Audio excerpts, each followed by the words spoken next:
Let's find out where we're going today.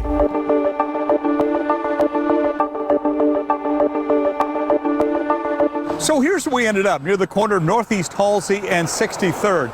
And some of the problems we found here are typical in other Portland neighborhoods. But down the end of the street, we found some businesses that are greatly impacted by what's going on now. In fact, one of them is considered moving out.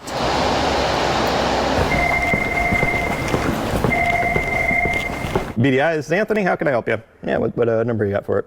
35W. Let's take a look here real quick. Running any business is hard work. It's 1, 2. Okay, and your name real fast. But toss in constantly trying to keep your business safe and secure. You bet. Bye. And work becomes much harder. Yeah, it's that door right there. What we figured was they opened it up at the end. We didn't have the locks in for whatever reason. Okay.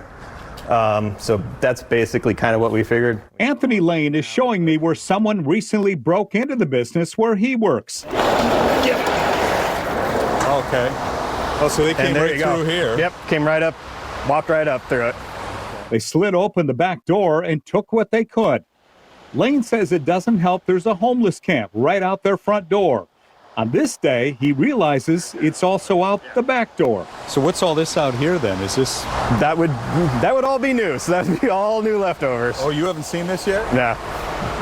The company called BDI sells safety equipment, bearings, industrial cleaners, things like that. I mean, if you look right there, there's kind of a little hole cut out in the fence there in between the trees and the ivy there. That's exactly where they go through. He says the camps are hurting that business. Just the tenor of the neighborhood has just changed because of that. It's hard to sit here and have customers come in or have vendors come in and say, hey, here's our business, and oh yeah, mine, the broken down RV that hasn't moved in a month at the end of the cul-de-sac there. It makes it tough. Directly across the street at Western Abrasives, it's very unfortunate with what's going on. Hayden Craig gets a front row seat to the comings and goings right out his window. I've seen it all. People come and dump their cars, partying the cars. I've seen people shoot up right there in front of my window and they don't care. I've seen drug deals. I've seen it all. It's quite the show, honestly. It's interesting to watch. City leaders, yeah, they gotta do something. It's a shame. Dolph Craig is Hayden's dad. He's also part of the family business, and saying he's fed up would be an understatement. He says he watched a man bury a big bag of what appeared to be fentanyl right over the fence.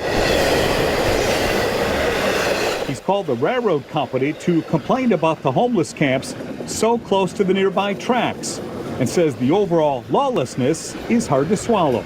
You know, the drug use down here,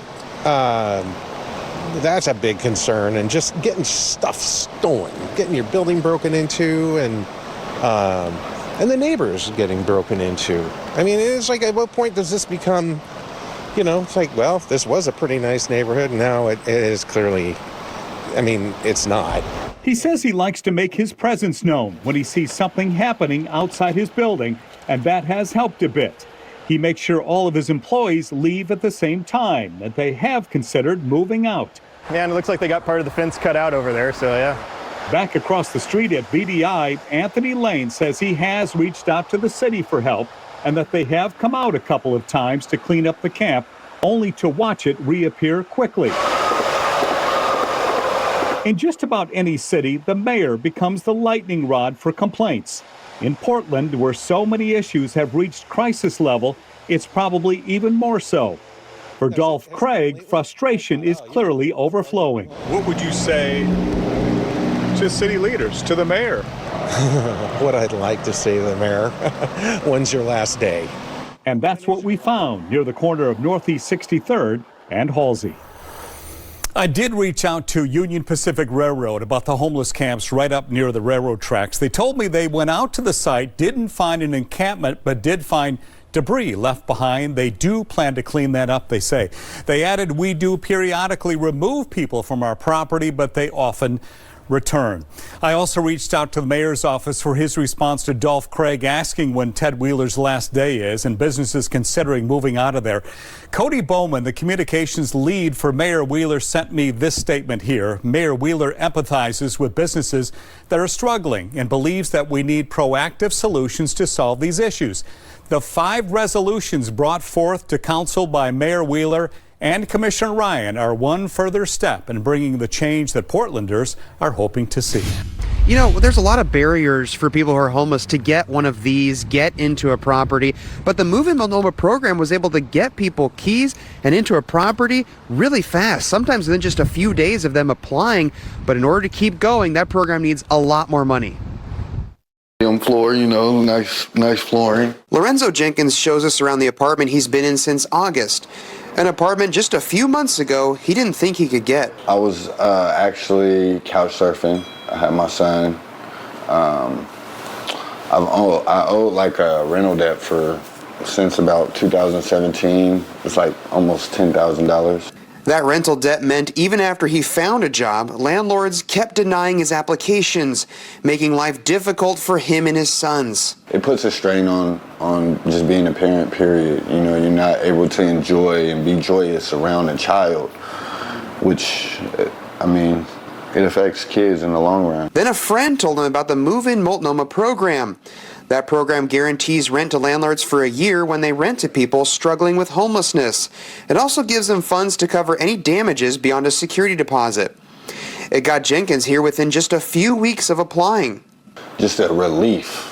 I can just exhale all the stress and got my zen. The program has helped 218 families get housing, but it was just a pilot program, and now it's run out of money.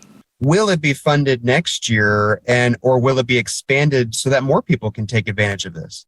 The program as it stands will look different. It may not look exactly the same as the Move in Multnomah program, but it will be in some form or fashion. Multnomah County Chair Deborah Kafori says they're going to evaluate the success of the program and then decide how to modify it moving forward.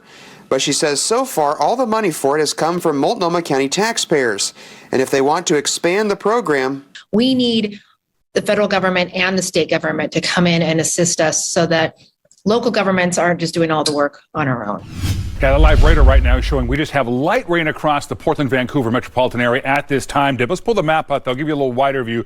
We are now picking up some heavier precipitation now coming onshore on the Oregon coast around Astoria, Long Beach, and down towards Seaside and Cannon Beach at this time. Watches and warnings, we have a plethora of them for you this evening. We have a wind advisory going up for the entire length of the Willamette Valley. That begins tomorrow morning at 8 a.m., goes through 1 o'clock on Saturday morning. Peak wind gusts in the valley approaching 40 to 45 miles an hour. And the darker beige areas, that's a high wind warning up for the Coast Range and also for the Cascades. Peak wind speeds there could exceed hurricane force wind speeds, about 90 miles an hour. So here's what's ahead. So for the valley and the metropolitan area, heavy rain tomorrow and peak winds about 45 miles an hour. In the Cascades, the snow levels jumped to 7,000 feet by tomorrow afternoon, maybe even higher, and peak wind speeds could be approaching 90 miles an hour.